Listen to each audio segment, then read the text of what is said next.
Hey, it's BAO, and this is Coffee with BAO. This is a show where I chat with awesome, creative, talented people about how their life has impacted their work and what they've been up to as a human being in this wild, wild world. And it's really cool for me to share these stories with you. You can find tons of them at coffeewithbao.com. And today I'm hanging out with Tonie, one of the most talented music folks that I've had the pleasure to work with. We have a new single called Tonie. What's your single called? It's called Daydreaming. And it's super good. I hope you guys get a chance to hear it. But we'll talk about Tonie, their life, their career so far, and we'll also break down a little bit our new single, Daydreaming, and how it all came together. So here's Tony Nguyen. Wow, you said my name right. This is such a refreshing. With the glottal NG, that shit's hard. Even I can't do that. Tony, Brooklyn, is that where you're calling from? That's right, Brooklyn. Tony's calling from Brooklyn, and Tony is a musician, a musical artist, music educator as well, and just all around creative person. Anyway, good morning, I guess. Good morning. Or afternoon for me, but it's good cool. Afternoon. Honestly, welcome to Coffee with BAO. Welcome. So anyway, like I said, Tony, I love collaborating with you because you're just so fast, and I always get the sense that we're playing, like we are exploring and learning and trying stuff out. And you know, it's funny because you're extra fast and you're like a very, very good musician and producer. You grew up around Southern California, now you're in New York, but like did you do music things? Yeah, so what I always like to tell people is I could do music before I could really talk, honestly. Fun fact. So up until like 4, I had like speech issues due to a ear infection. So I was unable to hear for the first few years of my life. But for whatever reason, my mom cleared it up and my doctor cleared it up. So at 4/5, that juncture, I started taking piano lessons. And this is my assumption and why I think I'm really fast and like think of music very intrinsically. It was very coupled with my language development.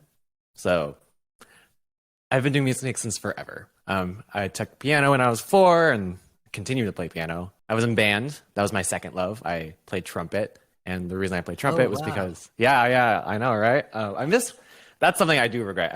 I regret not keeping up the horn. But I played trumpet in band because my brother played trombone. So like every little, do I say brother? I mean, I'm non-binary now, but like I guess every little sibling, I wanted to copy my older brother. So I wanted to take up like tuba, but my mom was like, no tuba for you. You're a tiny Asian kid. You're not going to carry a tuba. So I took up trumpet. But imagine how ripped you would have been, though. You would have been super strong. Dude, I could have gotten Simu vibes, please. Simu vibes. Dude, Simu would have played tuba. But yeah, I took up trumpet, and it really stuck with me. Like, I was good for my age, you know, as good as, like, basically I didn't sound like shit. And I stayed because, like, band was the first time I realized, like, music creates community. Like, I was hanging out with my friends and, like, doing after school programs and spending a lot of time with people, making friends. And that's what has kept me in music, honestly. And then in middle school, it was all over. I picked up guitar and started writing songs. Yeah. That's when you started writing songs as a tween? Yeah, in 6th grade, I wrote my first song. No way. About another person's heartbreak, but alas, still. That's awesome. Yeah, and that got me really deep. I got really deep into pop music also. Like, I fell in love with Coldplay in middle school. That was a big thing. And then in high school, I picked up jazz. So I picked up bass because I wanted to play in the jazz band, but I didn't want to play guitar because I thought bass would be easier.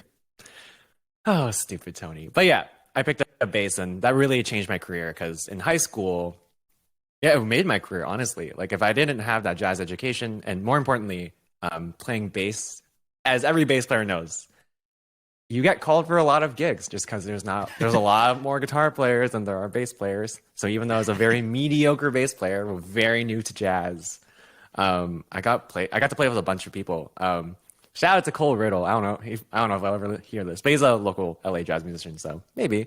I played with him, and he like changed my life. He's like a jazz, like he was such a prodigy. Basically, he like Wow. he ripped the piano to shreds, man, and that really kicked my ass.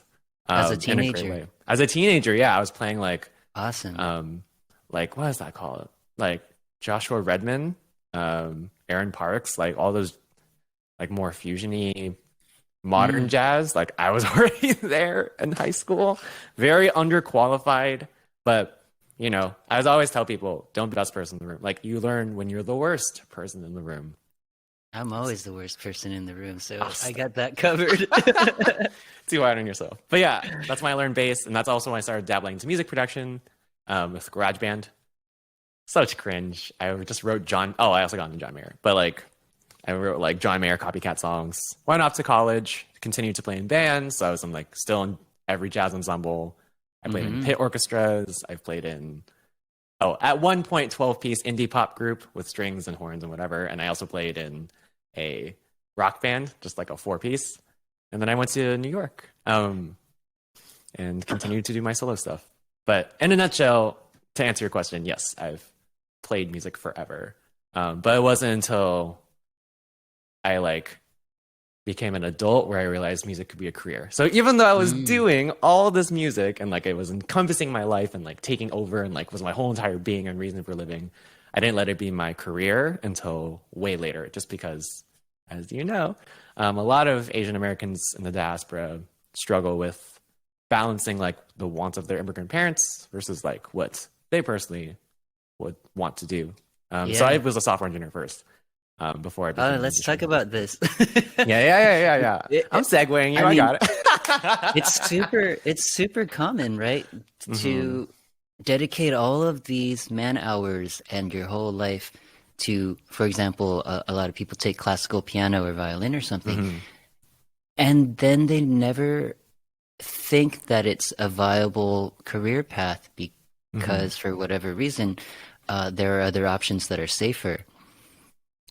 And I think both of us kind of had that in our life, right? Where Hmm. we've been artists our whole life, but then we're like, well, can I take my creativity to something that's safer for the Yeah. sake of my parents and my family or whatever? And how did that play out in your brain when you're like, oh, I'm gonna become a computer engineer with all of this music knowledge and experience and passion? Hmm. I mean, in university, my first year, I went to, so for context, I went to school as far away as I possibly could. Hated um, being real, hated being near my family for a lot of different reasons, like being queer, being not a standard Vietnamese man, very not a man any, like. So I wanted to get as far away as possible. So I went to school in Boston at Tufts University. So freshman year, everyone was doing computer science because Yeah. it's a great way to make money and it's super low key. And if you're good at it, honestly, even if you're mediocre at it, you can get a really good job. So I wanted to like it. So I took it because a lot of my friends were doing the intro course and it was fun. And honestly, like I thought it would be fine. I ignored a lot of the red flags Mm. of like for the fact I didn't like coding. Let me explain. Like coding was a fun puzzle, but it wasn't like music, right? I didn't get like some of my peers were like, "Bro, I stayed up all night coding this thing, and I'm so happy about it." Like that wasn't me. Like I thought if I Yeah. found like a project that I really enjoyed, or a company I really enjoyed working at, or people I really enjoyed working with, it would offset the fact that coding is a bit honestly boring to me. In college, coding is always like in a group or like with people and peers around, and like you're like Oh, commiserating together, staying up late. But when you get in the real world, like at a company, a lot of it is just sitting at your desk alone. And that's when I realized, like, I had seen that, like, when I had been coding in school, but I didn't fully realize it until I was in mm. that seat at the cubicle. I'm like, oh, Oh, I'm that's alone. doing this thing I don't really enjoy. And it really sucked the soul. And as you know, and I think people can tell from this call, like I'm an extrovert. I love talking to people and having conversations. So to have a job where the majority of your day is sitting alone on a computer, not the best, Rough. honestly. Yeah, it didn't fit me as a person. So what do you think was like your major thought process around like the responsibility to have to your family or whatever to pursue something outside of music? Like what was like the primary emotion that drove that? So the main thing was like I didn't want to let them down. You know what I mean? Damn. It's true. I mean, I'm getting really personal. Like my brother and sister are also not standard Asian kids, quote unquote. Yeah. Whatever that fucking I means, was right? I was about to say that's a Uh, deep. Me, the youngest, like by a long shot. Like my brother's 6 years older than me, and my sister's like over 10 years older than me, 20 years Mm, older, like 15 years older than me. I saw that. I'm like, well, I can't fuck up. I can't be. I have to like make my parents' life easy because they already struggle so hard. yeah. Um, it was never like you can't do music. I mean, other than a few times, but like you can't do music. You're not allowed to do it. They weren't like strict in the affirmative way. It was, in my opinion, more sinister, where it's like implied, where you're like, "What? Do you want to be a bum and do music?" Or like that was a real quote. Or like, "Oh, like, how are you gonna support a family? Are you gonna be? Do you feel disrespected if your wife makes more than you?" It's like all these little comments that like Wow, I got were you. underneath that like informed my fear of doing what I actually wanted to do. Um, Yeah. yeah.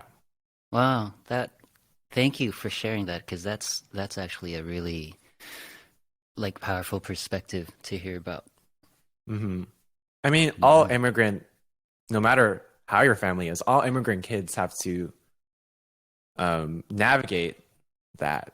Like, oh, like my parents grew up with a different set of options, and they will be unable to see the options you have.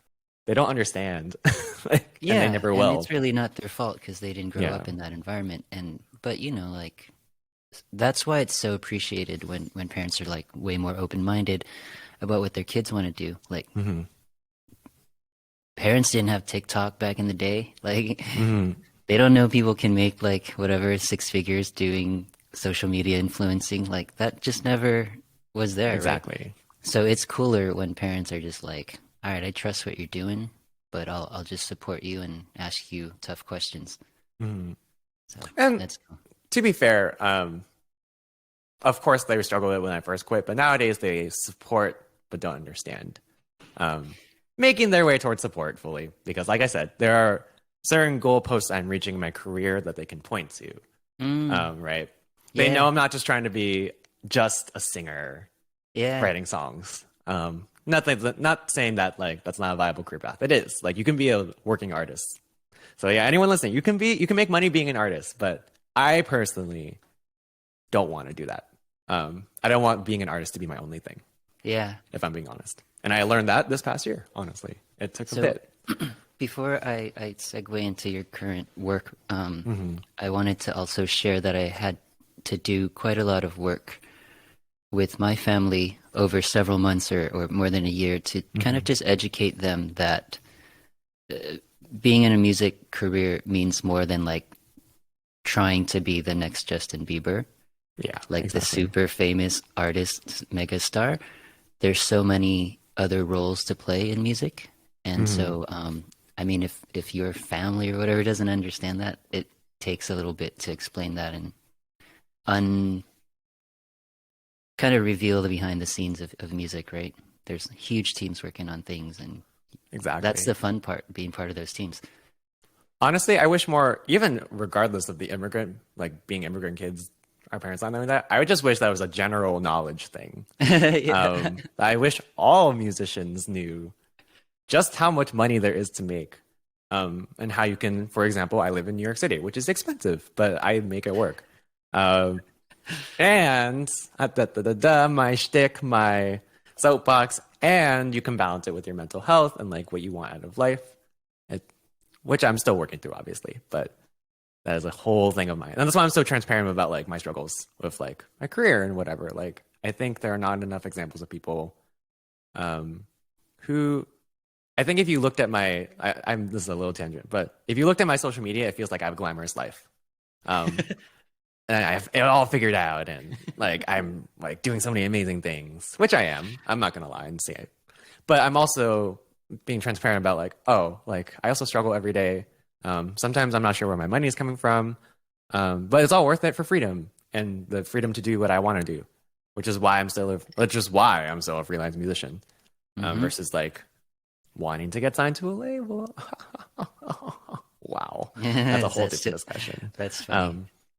Versus like just trying to be an artist who wants someone to pay me money, which Yeah. would be nice, but also what would you lose? Like what lifestyle would you have to accommodate for that? Woo. Awesome. Yeah. So you said something earlier that was second nature to you, which is you used two words to describe, which is when I quit, right? And that's second nature to you to refer to this period in your life where you quit your office job and you said, F it, I'm going to go into music. Mm-hmm. And I think a lot of listeners or people watching this might have totally missed that thing. Can we talk about kind of like how that went down and I guess what mental challenges you had to overcome to make that leap? Yeah. When you quit. When I quit. Let me give you there's a few layers to this. Let's start with the most base layer. Logistically, I was at my job and I knew I wasn't going to be there for a while. I thought I was going to quit in like 2 years, but it ended up being one because it was a toxic company and it pushed me to my brink. And on top of software engineer, just wasn't a good career fit. Mm-hmm. So that's number one. It just like wasn't a good fit personally. Number two, my mental health was declining rapidly. Trigger warning, suicide, depression.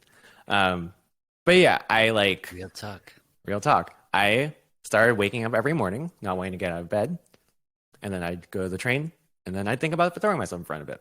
Or I'd think about throwing myself off a bridge. And I'm like, well, I've struggled with depression my whole life. So I know what to do when that happens. I'm like, oh, something is very fundamentally wrong when I want to die. Obviously. But it's usually to do with control. I felt that at that point in my life, I did not have control over anything because I felt trapped at my job because it was like providing me money and health insurance and etc. And I felt like I wasn't ready to do music. And I wasn't sure if that's something I wanted to do. Like, I didn't know if I could deal with that instability in my life. And on top of like, what are my parents going to think? So that's another level. And then, oh man, that just threw me off because there's one more thing I want to talk about with that. But basically, segueing into how I eventually quit. I made a plan and I knew like, okay, I'm just going to set a year from, and to be honest, it was logistic. You have to pay back your relocation stipend if you did quit within a year. So I waited a year and I was like, okay, I'm going to save this much money so I can work. I can not work for a whole, I think I said 6 months. I saved, let me put numbers on the table because if you're thinking about doing this, I will put numbers on the table for you. And you can also DM me if you want to talk about it. But I saved like $30,000. Where are they going to DM you? Throw that out. Tony.wave on Instagram or TikTok. I'm on both. And that's where I primarily focus. So TONIE.wave, WAV, like the wave file. So I saved like 30K. And I was like, that's enough to live for like 6 months. And then if it doesn't work out, I'll find another job. And then I also just like started. Oh, now I remember. So the last piece of the puzzle that push me over the edge was Asian Creative Network, which BAO and I, that's how we know each other. Like we're in a songwriting producing group that is part of that Facebook group community.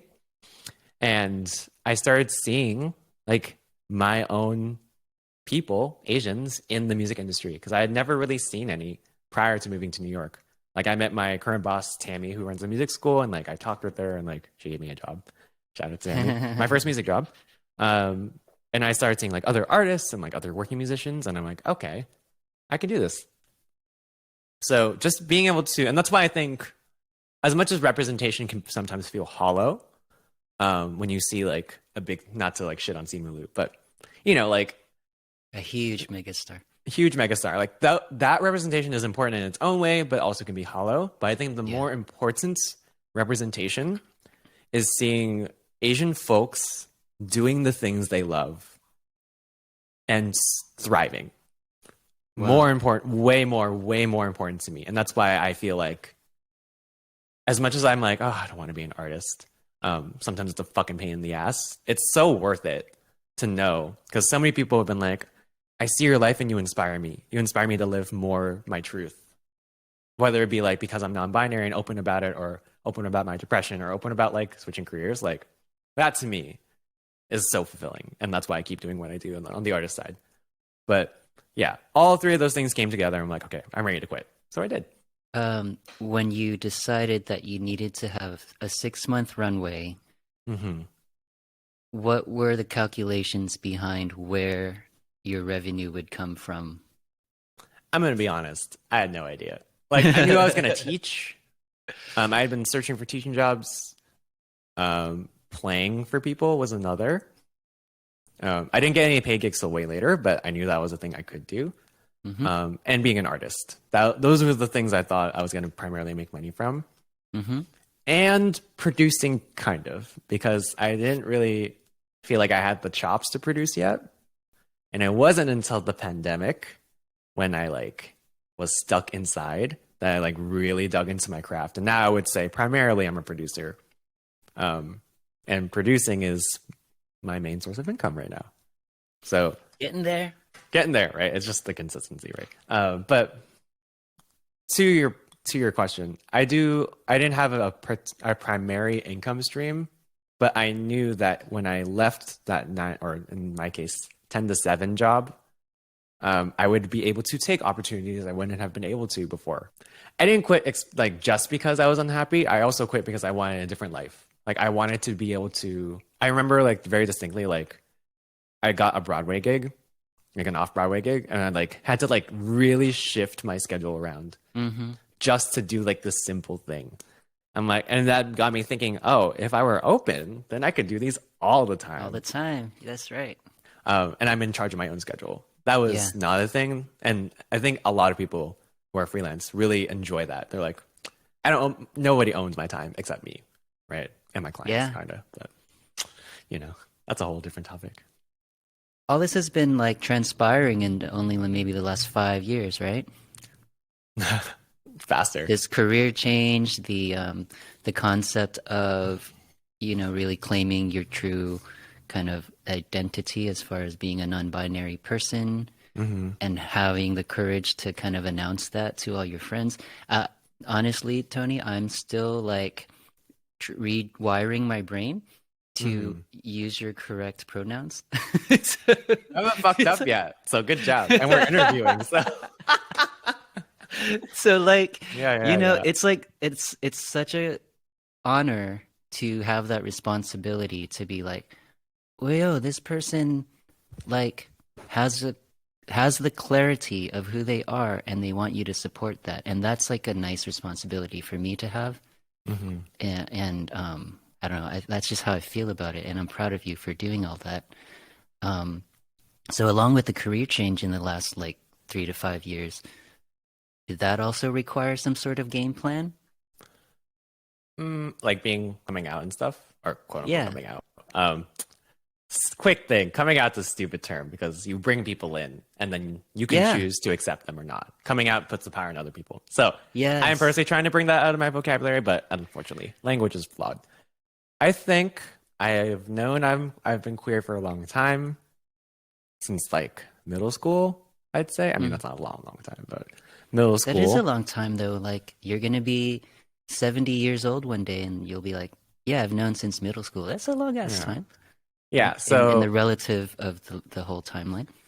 yeah, and then I've always known I wasn't a boy, but I didn't have the language to like express that until way later in my life. Like, because I knew trans folks in college, and honestly, like I was still trying to understand them and myself. And it wasn't until like honestly like this last year that I'm like, I made a transition. I was like he, him, and then okay, he, they, and then they, them, and that just was a developing thing, and it still is honestly because I still think even non-binary is an imperfect term. Yeah. Um, so Well, language is flawed. Language is so language limited. is so annoying because That's everything why. is so gendered in our society, so it's hard to break Hmm. out of that. And also recognizing that, like, especially in the times we live in, with like, huh, let's get real, with like Asian women being murdered in New York, like, Yeah. I still have to acknowledge that my mask presenting, like being mask presenting, still affords me those privileges, even if I am non-binary. Hmm. So I think about this all the time. Um, what my place is in the world, what my place is in relative to other people, and like what is my responsibility with my privilege, with my platform. Weird thing to say. What?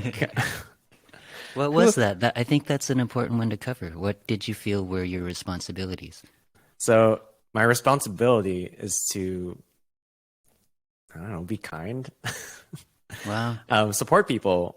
I think I've always been that way. That's why I produce, and that's why I'm such a musician.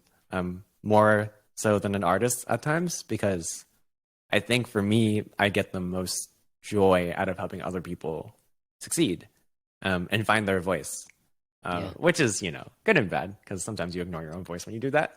But at this point in time, I feel good about saying that, because there's nothing quite like being yourself, allowing other people, like allows other people to be themselves. Yes, I You know what I love mean? that.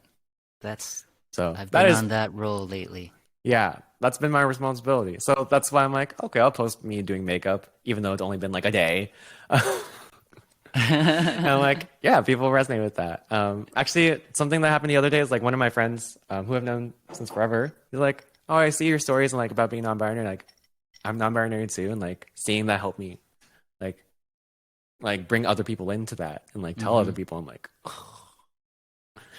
that's something that Spotify streams cannot match. Just like pure human connection that like Yes. is so, it's just on another level. Like, it's ridiculous how commodified our artistry has gotten, to the point where people care more about passive streams on Spotify more than like people who are right in front of you, Yes. willing to pay you money. If I'm being honest. Yeah. uh, So, before I start asking you yeah, yeah. about how all of this translates into your new single, Daydreaming, Hmm. I wanted to ask what you would consider your like special sauce as far as being a producer or a writer. Hmm. You ever thought Producing. about that? I like have hovered around it. I guess as a producer, I know my brand, but when I bring other people in, I think what's nice is I have a huge sound library in my head, because I like listened to a lot of music growing up, and I like listen to a lot of writers. I'm very like, I have a really, really, I mean, not to toot my own horn, but I have a really good ear. And because I've heard a lot of music and I remember all of it. Um, Yeah, yeah. So I can see that. I think that's my calling card as a producer. It's like, if you give me an emotion, I will have something for you right away. And it just comes through. And I follow the Prince method.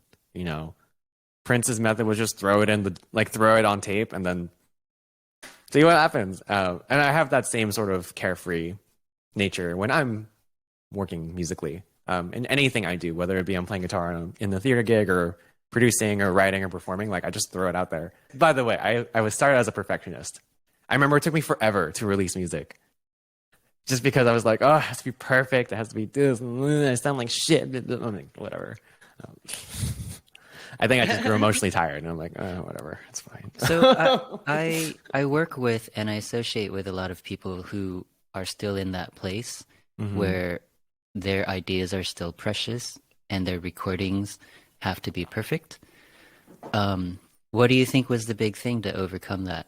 Was it just like one Hmm. day, all right, I need to switch it up, or I think there are two things. So number one is you have to serve the song.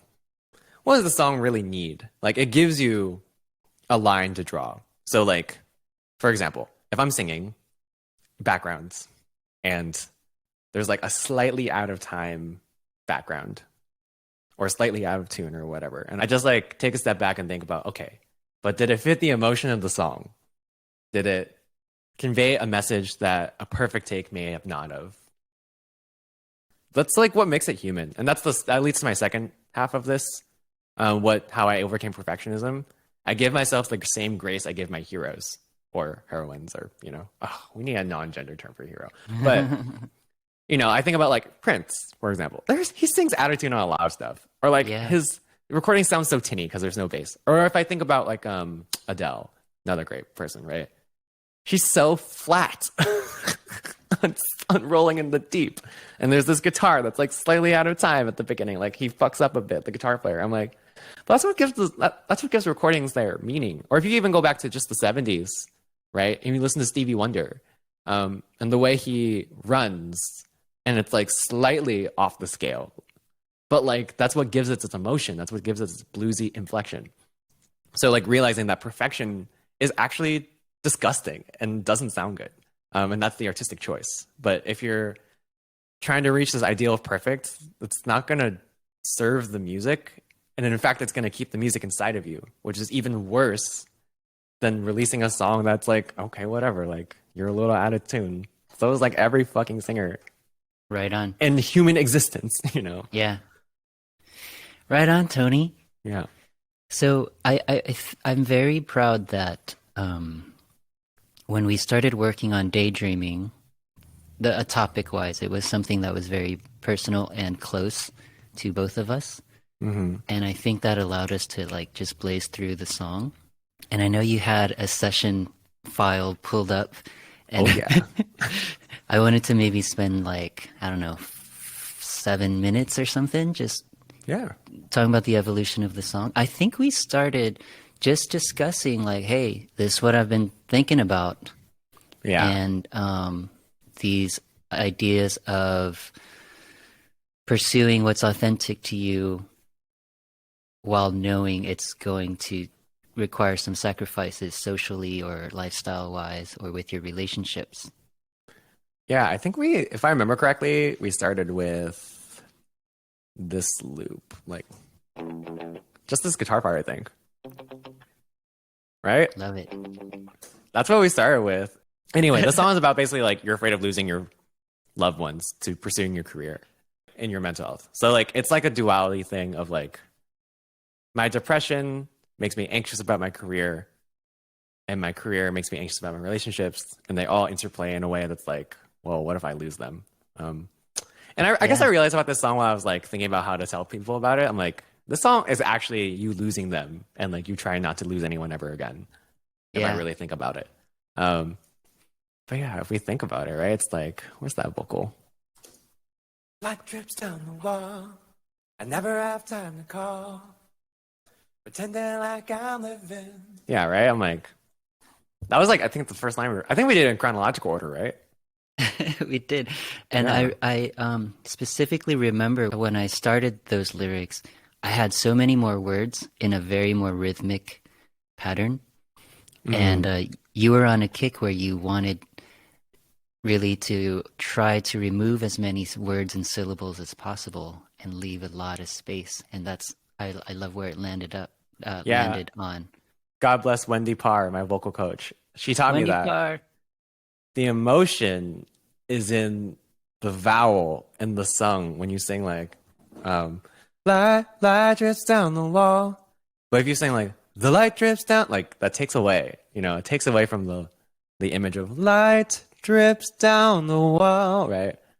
Like that's it to me, like it's those little things that like allow you to really latch on to the lyrics and to the meaning, right? I never have time to call, pretending like I'm living. I think we said like before, like I'm pretending like I'm like, yeah, doesn't sing good, And that's something I've been thinking about too. That's so real, because at the end of the day, like you have the music, like when you play it all together, right?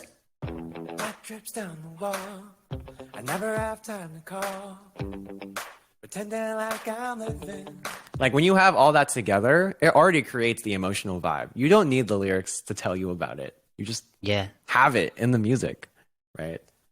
You know, the chorus talks about daydreaming, and do you remember whether that was like a concept we had already thrown out as the foundation of this song idea? I don't think so.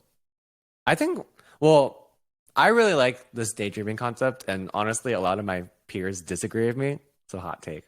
I think it's fun that daydreaming is usually a positive connotation, but we're Yeah. flipping it on its head. I Yeah. think that's brilliant. So let's talk about that. Yeah. I that's why I like it too. Like, is daydreaming dangerous or not? hmm This whole song is about like disassociating while being so in your self, in your career, and your depression. That's how I personally think about it. I'm like, oh, like you can easily lose yourself trying to be your best self, right? And you can easily lose other people if you do that. So that's why I think about with daydreaming. You're letting yourself drift away from the present. Let's And play then- the chorus. Yeah, let's do it. Which chorus should we play? I don't know. You Let's do the second one. Spent my life staring at the ceiling. Lost you today. If I don't keep my eyes wide open. Spent my life daydreaming. I love the vocal production on this. It's so good. I think there's a lot of tie-ins too with what we were talking about with kind of music being not something that'll pay all your bills or whatever. hmm You know, kind of snuck into that chorus. If you don't wake up or be realistic, you can just dream your life away. And I feel like that's a lesson that we've both learned where like, I don't think it's that binary. Yeah. I think you can make things work and be happy. Like, what does working actually mean? Not in terms of labor, but like, what does success actually mean? Does it mean that you are doing everything right, or does it mean that when you wake up every day, you're like, yeah, I'm doing the right thing. This is cool. Yeah, I mean, that's real. This, like any song with a generic sounding chorus. No, I'm kidding. Like any song with an ambiguous chorus. And this is like a writing thing, but like the chorus is a little ambiguous in its meaning. And I think that allows you to apply multiple situations to it. I think something I think about a lot as a singer is like every day your voice is different because every day you're Yeah. different as a person. So every time I sing this song live, I think about something different. You know, I don't think about what I first wrote about in that first session anymore. Love it. Because it just changes, right? So I've said this with a lot of my friends recently, but I always think about a song as a snapshot of yourself at that time when you made it. Mm-hmm. And there's a lot of associations when you look back on like photo albums and you look at a snapshot, right? There might be that seed of what's going on in the picture, but there's every time you look at it, you're thinking about a lot of different things. And I think that's a beautiful thing about making these songs. What's your favorite part on the track? Your guitar part. Don't lie.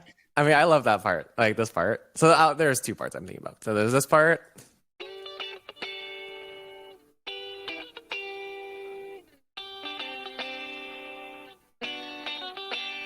It's just like so Nile Rodgers in like a great way. Did you play that or did you replay that or is that my You played thing? it. That's you. That's the Damn. original thing you said in our writing session. I kept it. the whole Damn, time. I'm good. I didn't even retime it. And that's what I was saying earlier. Like perfection's stupid. Like, see, it's not even like perfectly on the grid. Who cares, right? It fits the song. How When dare you play it all call together, me right? imperfect? It's fine. It's cool that it's like a little head. You're like, oh, that's some like, you know. Yeah. And the other part I really love is the pre-chorus, the first one, because it gets a little grungy. Where from you? This bass line. I scroll my stories in blacking. Erase all the spaces, erasing your pages. Now we're lost between the legs. Familiar strangers from memories of fable. Like, Yeah. the Dope. other thing I like is you got a vocal performance out of me that I've never done before, which is like that kind of screamy I want to thing. talk about that because I think that also plays in with the theme of this song, which is, you know, really being comfortable with your decisions. Hmm. And I wanted that to come out in that's my favorite part of the song, by the way, the pre-chorus. Yeah. And I wanted that to come out, and you know, I wanted you to be confident, but also like reject the naysayers. And that's why I was like, Tony, I think you need to like belt this out like Should we you're in a isolate grunge it? band. Let's see. I scroll my stories in black ink. Erase all the spaces, With that side chaining. Yeah. And it turns off. Ugh. So Yeah. I like you said that wasn't a vocal performance style that you would normally choose to do yourself. And how did it feel to just to have somebody prod you to break out of your normal a little bit? I mean, that's the beauty of a producer. I think self-producing is really hard. I still really struggle with it, to be honest. That's why I always have like a community of people I send my music to nowadays, including BAO. But I find it so interesting because the reaction to the song as of lately is like, oh, I love this edgier sound that you're doing. It's so different and like such a cool departure. It's just funny because it's just like the music from my childhood, and I think the songs I'm about to release are all just going back to the music of my childhood. Love Like it. this is a rock song, and I haven't played rock music since like high school because I'm like, my voice is too pretty, my voice is too this. But this obviously proved that I can do it. It felt So- good though, huh? Yeah, it's weird, honestly, and I really struggle with the imperfection of that take. Like if you listen to it to get a little nerdy, like it's out of tune here, right here, right? It's out of tune right at the Needs to end. be. There's like that little bit of Yeah. normally, and in the past I would have been like, oh fuck, I need to redo it or retune it. But I'm like, no, it works. Yeah. It works I for the love it. song, you know? So this track, Daydreaming by Tonie, Tonie, is streaming on all the streaming platforms currently. Are you also selling it as a download? So if you sign up for my email list, you get that shit for free, or it's pay what you want. So if you want to pay for the song, go for it. But yeah, right now if you sign up for my email list, you get it. Where can people like sign up for your list and like kind of stay in touch with you on a regular basis? Yeah, I think honestly, if you DM me on Instagram, tonie.wave, I always answer. It's also in my link in bio. And then maybe I'll link it in the show notes. Is that a thing you do? Yeah. Yeah, I'll just send you the links for the show notes. And I'm also on Your TikTok. website is your website's called itstonie.com. That's right. It's Tonie, ITSTONIE.com. Yeah. Awesome. So, a lot of folks might already know your work as Wind Meets West, and that was also a big change for you recently. Yeah. It's kind of scary to abandon an artist name and take on a new moniker, and so that's pretty cool.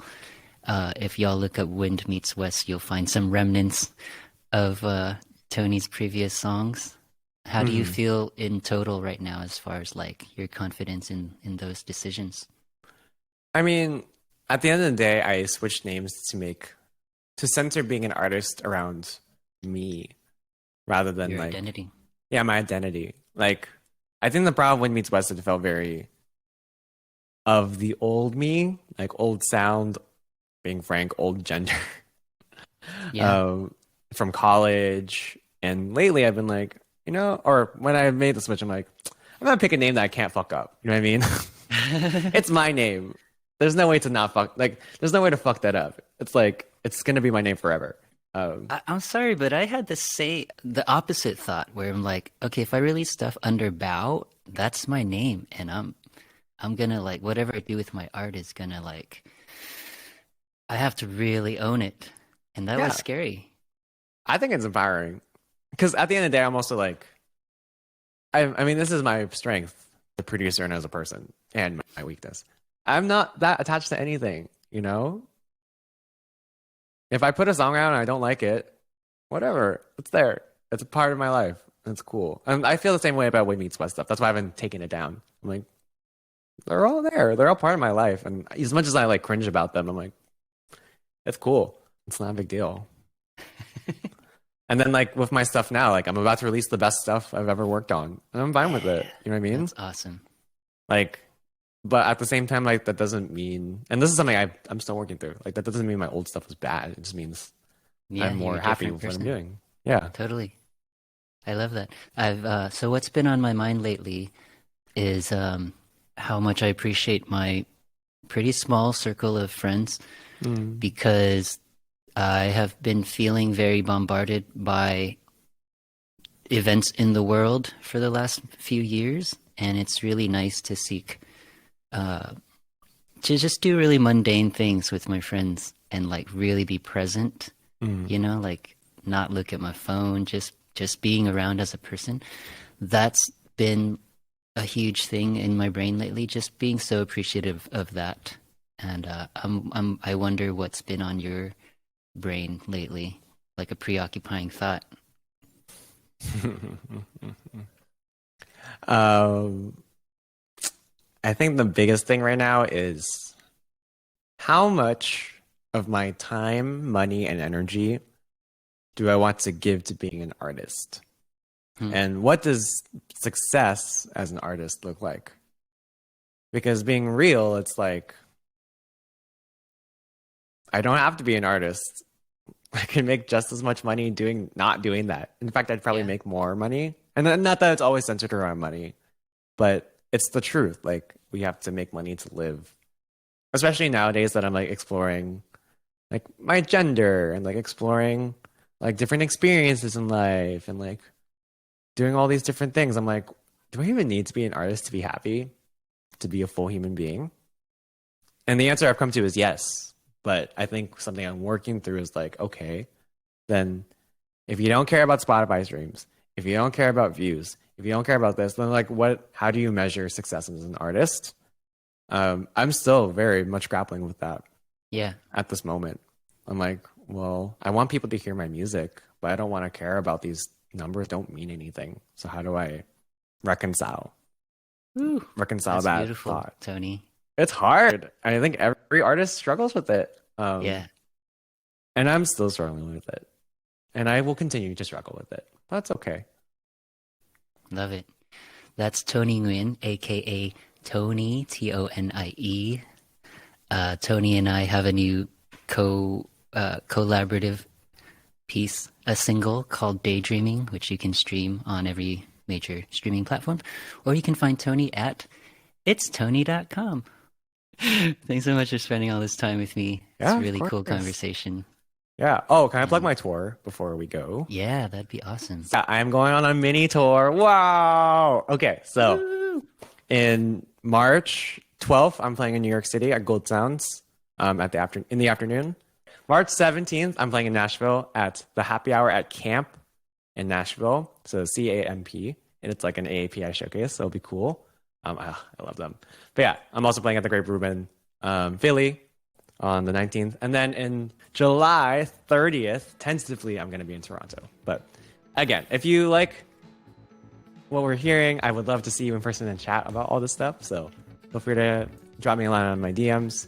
I always answer. Or just, come to a show. It's even better. I love that you keep your line open for everybody to hit you up. Of course.